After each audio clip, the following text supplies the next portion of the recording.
try to tell you something about glycans, how important they are for inflammation, and can we actually make a decision to change them, and in this way stop inflammation.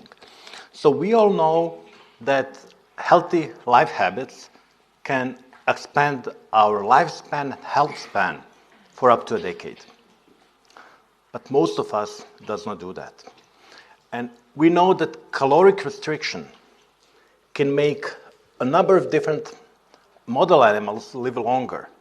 But the question is the monkey on the left happier? Do we want to be hungry for the next 2 decades to live a little bit longer? And we are all different. There is no standard human. Some of us maybe do not have to be this monkey on caloric restriction to live healthier and to live longer. We all know that sleep, diet, stress, physical activity, they're all important. But they're not equally important for each of us. And we just do not know where do we fall here because we are lacking the proper biomarkers. So industry has now accepted that we are wasting 80% of smart drugs because we are giving them to wrong people. But we are also wasting up to 80% of our lifestyle intervention because we are doing the wrong things. And one of the reasons why we are lacking the proper biomarkers is because the field has focused on genes. For decades, we are sequencing millions and millions of people with going deeper and deeper and getting more genetic data and not becoming much smarter. Because we know it's only 20% of longevity and around 30% of the complex diseases, which is actually genetic. And one big aspect of our molecular life, which majority of science is still ignoring, are the glycans.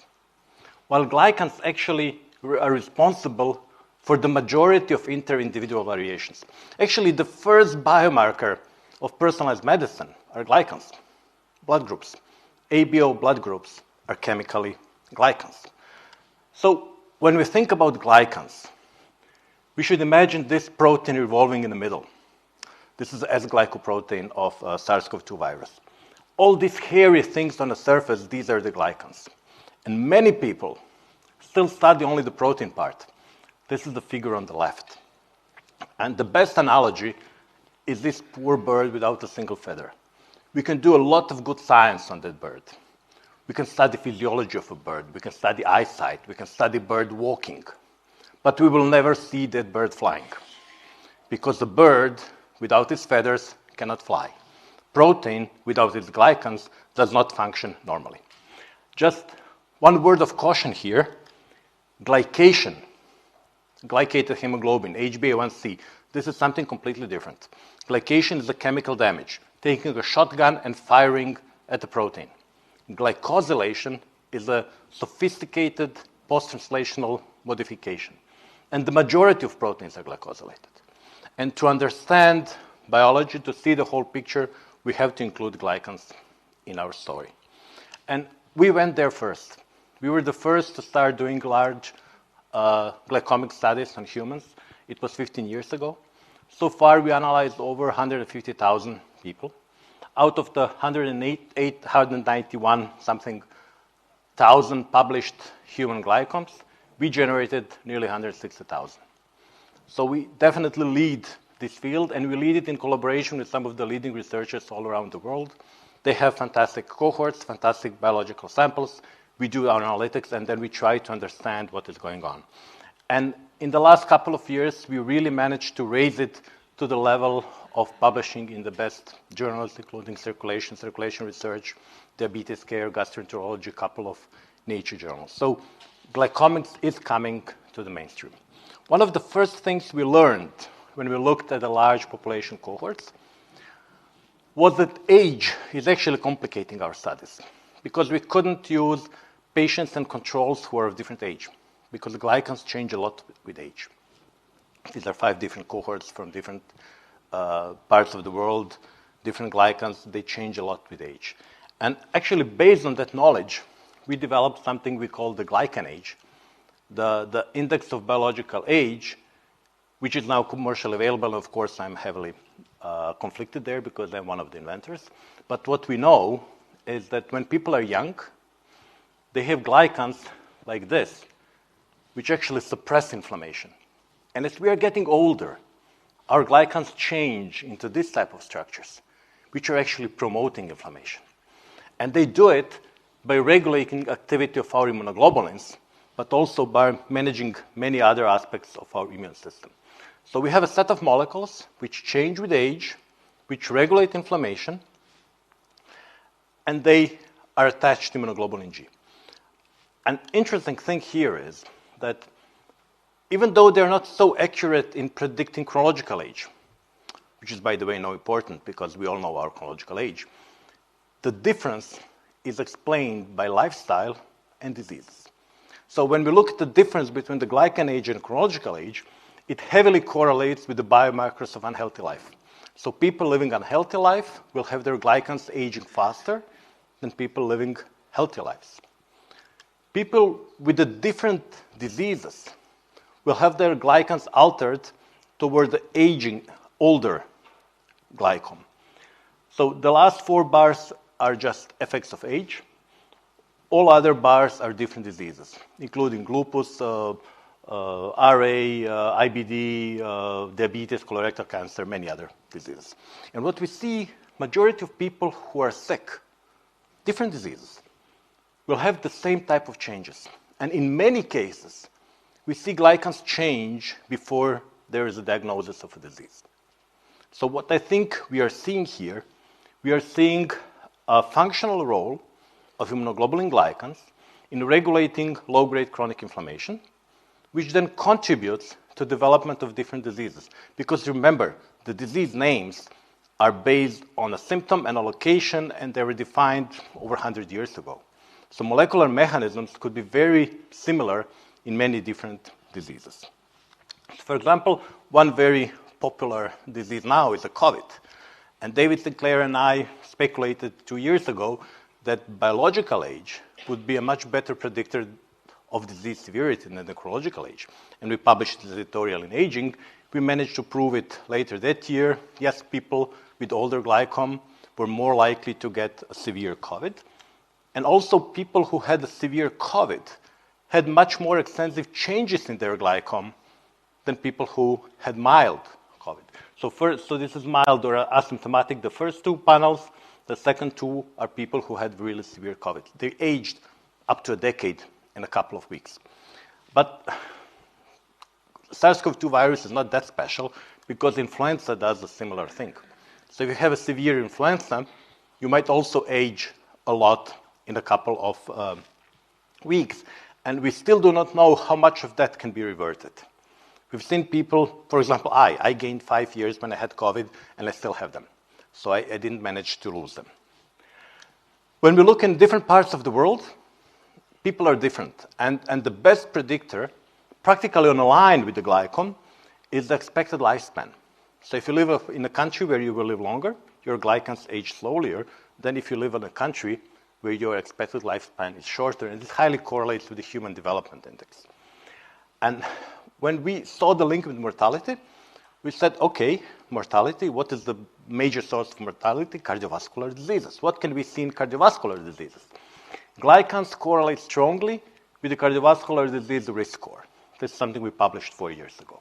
Then we went into the prospective cohort, samples collected 30 years ago, followed up clinically for a decade later, and the glycans predict future cardiovascular events, so heart attack or stroke, as good as the AHA score. In women, even better than the AHA score. And this seems to be at least partly causative, because in mice, we were able to protect obese mice from hypertension by feeding them dietary supplement, which improves IgG cellulation. So the mice would become obese, of course, on a high-fat diet, but they would never develop hypertension. This was published in Circulation 3 years ago. Diabetes, similar story. We see a huge predictive power of glycans for future development, not only in diabetes, but even insulin resistance. So glycans change 5 to 7 years before insulin resistance is being developed. And they also predict both prevalent and incident diabetic complications. And this is a gradual process. So when we look here, this is disease, 2 to 4 years, 5 to 7 years, 8 to 10 years from the disease. So 7 years before the disease, we already see a change in glycans, which are on the path of disease development. Because disease is an endpoint. This is when we see a patient. Something is not working, patient comes for help. But there is a probably over a decade-long molecular process which led to these diseases, at least for the complex diseases. And complex diseases are point of no return. We don't heal people we don't cure people from the complex diseases. But if we find them early, if we find only the biomarkers which are changing, then preventive intervention, either pharmacological or lifestyle, could actually either postpone or even completely prevent disease. And immunoglobulin glycans play a very important role there. I don't have time to go into details. We prepared a very comprehensive review, which is freely available on this link here. What I would like to tell you in the last 4.5 minutes is, can we revert it? Is this something we can actually change by making a decision? And when we look, and Glycan Age is on the market now for a couple of years, we collaborate with hundreds of clinics all around the world. And for example, one of the first was Joe Zerafella in New York. His patients are 20, 30 years younger. When they enter the praxis, they may not be, but with time, they're becoming younger. Some of the prominent colleagues, Tim Spector, we are mapping him for over a decade now. He was reasonably well, then got worse, decided to change something in his lifestyle, and lost 11 years in a half a year. We actually recorded Instagram Live about that, so if you want to see details, look at Instagram Live. In women, perimenopause is a very difficult period. Blue are men, we age linearly. Red are women, we see a huge acceleration in glycan aging in the perimenopause period. So normally what would happen, women would have an excellent glycan age, and in this particular case, lady aged 30 glycan years in a year. Of course, she freaked out. Everybody freaks out. Fortunately, with the proper hormone optimization, this can be reverted. And we had access to a very nice placebo-controlled randomized trial conducted a couple of decades ago, where we were able to show that estrogen is here causative because the disruption of gonadal hormones induced accelerated aging. If there was a supplement of estrogen, this did not happen. If there was a placebo, they aged a lot. So perimenopause is a period where we also now trying to provide support for women, because what glycans do, they usually change before other symptoms. So glycan age would accelerate, and there are no other symptoms of perimenopause. And the reason why we see it on glycans is because the estrogen is a very important factor. Quantification of estrogen in perimenopause is very difficult because it fluctuates a lot, but IgG integrates it in a couple of weeks. So IgG glycome for estrogen is analogy of the HbA1c for glucose level. Very useful. We hope to have it in the clinic relatively soon. Some people hate hormones. Weight loss also works. Bariatric surgery, we had a patient improving 37 glycan years in 6 months. Not everybody improves that much, but bariatric surgery works in most of the people. Again, a little bit too aggressive. Is the normal weight loss okay? We had 2,000 twins tracked for 15 to 20 years in 3 time points. Those who were gaining weight were aging faster than those who were losing weight. So just a regular weight loss, which doesn't have to be very large, can be beneficial. Caloric restriction works more or less in everybody. These were 7 different cohorts from all around Europe. People on a low-calorie diet, they did improve. Nobody can maintain a low-calorie diet. It's hopeless. So they had a 5 different maintenance diet after that. And on each of the diets, some people improved, some people got worse. There is no magic diet. Each of us is different. We have to find what actually works for us. And today this is possible because we can quantify it and see what actually works. The same goes for exercise. Majority of middle-aged people, when they want to fix their health by exercising, they actually overtrain. and they got worse. So exercise has to be carefully optimized. Microbiome is extremely important. Fecal microbiome transplantation can completely change also your glycome. So my final slide, glycans are important. They should be looked at, they should not be ignored. IgG glycans are functional effectors of inflammation. They either promote or suppress inflammation. And this is based on a relatively small number of chemical structures which can be reliably quantified and can be tracked. And at the end, I have to acknowledge that all this was funded with many, many different grants, and I thank you for their support, and I thank you for your time.